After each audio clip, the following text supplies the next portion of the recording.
My name is Brandon Fish, and I'm the Vice President of Human Resources here at Property Solutions. I'm Cami Cable, Vice President of Human Resources at ClearLink.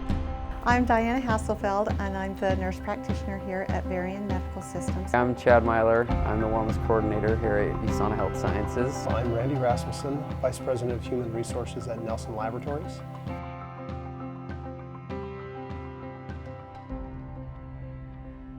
Our employees really appreciate the money and the time that the company invests in them. I've seen a change in our employees. I think as we ask employees and we survey our employees what things do they enjoy most about the company, they always say our culture.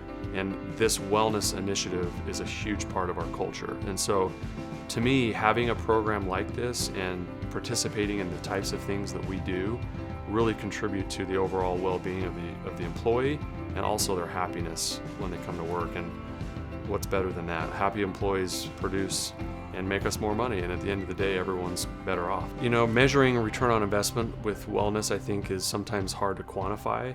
So we try to measure, we do measure our employee satisfaction. We have metrics for that. And, actual return, we know our employees are happier. And when your employees are happier and healthier, they're working harder and they're enjoying coming to work. I've heard people say, my alarm used to go off and I dreaded going to work, but now I actually look forward to it. And the things that we provide around the wellness initiatives help contribute to that. And I believe that that in and of itself is a huge ROI. It's important to us, and we do see improvements and we see the benefits, across the board from doing this. When it comes to ROI, one of the biggest challenges often for organizations is you immediately want to see an ROI if you're going to invest all this upfront capital in your employees. For us, we knew going in that it just was the right thing to do for our employees, so we really focused on just providing that wellness journey and having incremental changes in their life. But the ROI later returned, several years later actually, where we saw a reduction in our claims utilization, which led to a decrease in our renewals, to whereas actually this year, which is probably a rarity in most companies, we actually saw a deduction in our cost for our healthcare premiums. We usually track it through our volunteer program. We track our program and the people that are progressing. We do that just mostly through an Excel spreadsheet, and our volunteer members on our wellness committee help with that.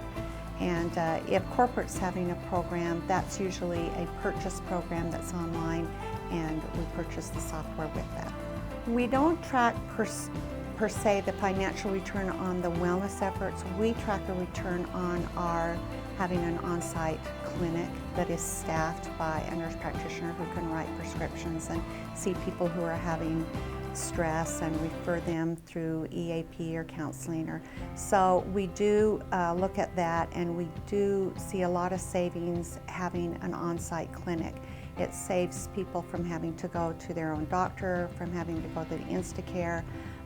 It just saves hours away from work and the employee having to pay those co-payments. So we have kind of like a walk-in clinic environment here at the clinic and health services, and I really think it saves time and money, and we actually track some of those costs.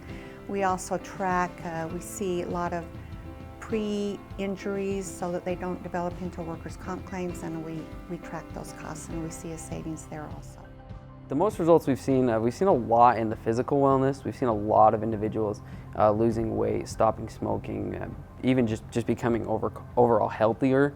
We've seen a lot of success in the physical wellness, but we've really seen a lot of success in the financial wellness. We've seen a lot of people go through our program with our outside vendors.